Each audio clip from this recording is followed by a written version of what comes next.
참 예수님 사랑합니다. 네, 함께 마음을 모아서 또 사랑을 모아 가톨릭 교회 규리서를 함께 공부하도록 하겠습니다. 우리가 공부하는 부분은 가톨릭 교회 규리서 하느님의 외아들 예수 그리스도를 믿나이다라는 부분에 예수님의 어린 시절과 숨은 생활의 신비들에 대해서 말씀합니다. 522항부터 시작합니다. 하느님의 아들이 세상에 오시는 이 큰 사건을 위하여 하느님께서는 오랜 세기 동안 이를 준비하셨습니다.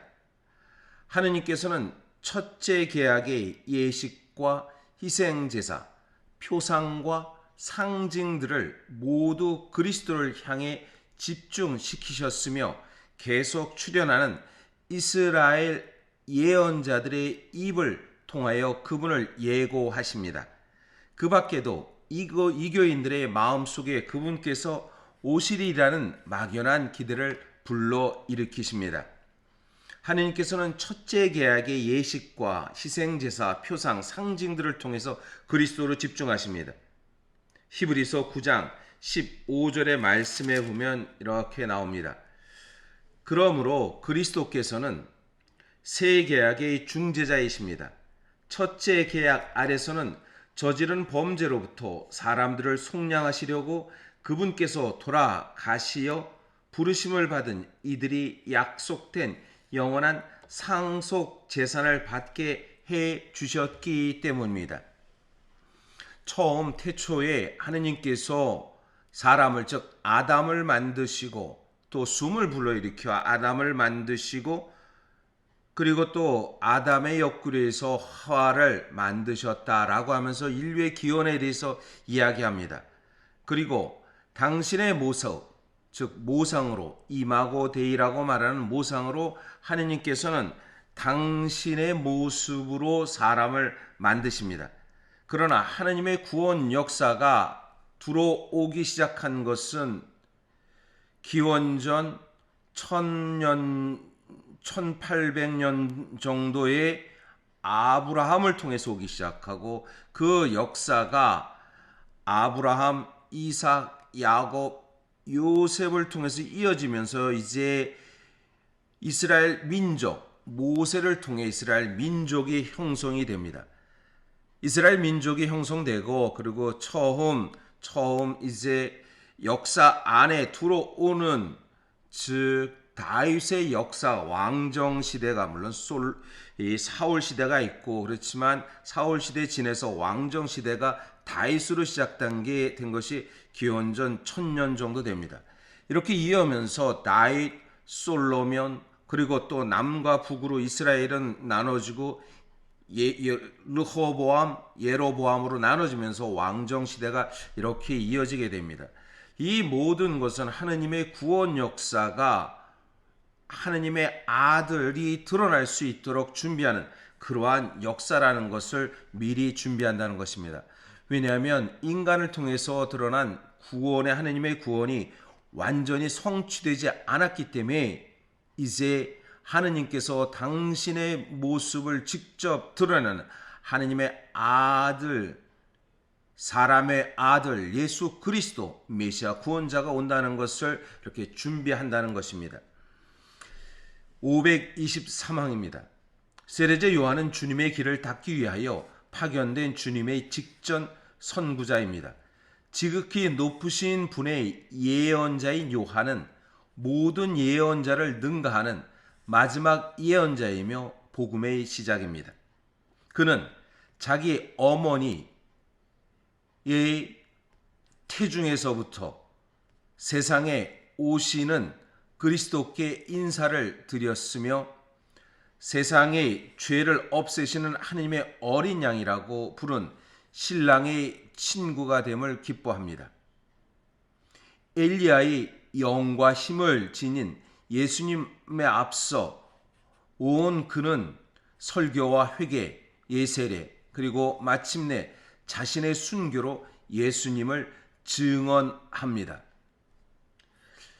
마테오복음 3장 3절의 말씀입니다.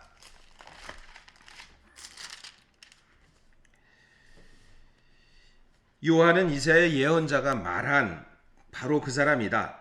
이사야는 이렇게 말하였다. 광야에서 외치는 이의 소리, 너희는 주님의 길을 마련하여라. 그분의 길을 곧게 하여라. 그리고 세례자 요한을 통해서 많은 이가 세례를 받게 됩니다. 3장 11절에 나는 너희를 회개시키려고 물로 세례를 준다. 그러나 내 뒤에 오시는 분은 나보다 더 큰 능력을 지신 분이시다. 나는 그분의 신발끈을 풀어드릴 자격조차 없다. 그분께서 너희에게 성령과 불로 세례를 주실 것이다. 세례자 요한은 주님의 길을 준비하는 이고 그 길을 준비하면서 주님의 영광을 드러내게 됩니다. 루카복음의 엘리사벳의 기도에서도 잘 나타납니다. 루카복음 1장 41절의 말씀에서 엘리사벳이 마리아의 인사말을 들었을 때 그의 태 안에서 아기가 뛰놀았다. 엘리사벳은 성령으로 가득 차 큰 소리로 외쳤다. 당신은 여인들 가운데서 가장 복되시며 당신 태중의 아기도 복되십니다. 이 말씀은 세례자 요한을 통해서 구원의 시작이 됨을 알려줍니다. 요한은 그래서 구약의 마지막 예언자라고 이렇게 말하는 것입니다. 예언자는 하느님의 올바른 메시지를 전하는 일을 말하는 것이고 하느님의 구원과 영광이 예언자들을 통해서 드러나기를 말하는 것입니다. 그렇기 때문에 예언자들의 사명이 어느 때는 불행을 외칠 수밖에 없는 예언자들이 있었습니다. 특별히 구약에서 예레미야 예언자 같은 경우는 불행을 외쳤던 예언자였고 그 불행으로 인해서 본인의 고통을 감내했고 받아들였던 예언자인 것입니다. 524항입니다. 교회는 매년 대림시기 전례를 거행하면서 실제로 메시아를 기다립니다. 대림, 기다림의 시기죠. 대림시기에는 전례복으로서 자색으로 준비한다는 머리에 재를 뒤집어 쓰고 준비하는 마음처럼 하느님의 아들 구원자를 기다리는 메시아를 기다리는 마음의 대림시기를 보냅니다. 그래서 대림시기 때는 초도 4개를 이렇게 바치고 그 옆에 초 옆에는 파란 것을 생명을 상징하는 소나무들 즉 올리브 가지들인데 그것을 옆에다 놔두고 소나무 가지들을 나누는 것은 생명을 상징하는 것이고 대림 1주, 2주, 3주, 4주는 구원의 역사를 이렇게 밝힙니다. 대림초는 점체 짙은 자색부터 마지막 백색까지 가는 어떻게 보면 우리의 기다림 속에 하느님 안에서 순박한 영혼이 된다는 것을 고백하는 마음으로 대림초가 이렇게 색이 변하는 것입니다. 신자들은 구세주의 첫 번째 오심에 대한 오랜 준비에 참여함으로써 그분의 재림에 대한 열렬한 소망을 새롭게 합니다. 교회는 선구자의 탄생과 순교를 기념하여 그의 소망과 일치합니다.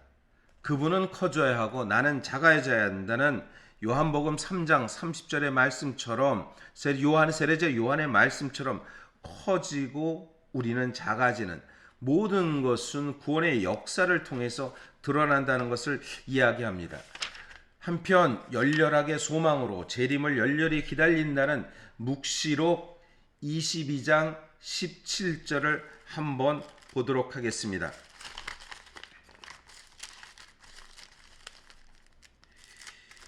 22장 17절 맨 뒤에 거의 묵시록은 22장까지 있는데요. 22장 17절에 성령과 신부가 오십시오 하고 말씀하신다. 이 말씀을 듣는 사람도 오십시오 하고 말하여라. 목마른 사람들은 오너라. 원하는 사람은 생명수를 거저 받아라.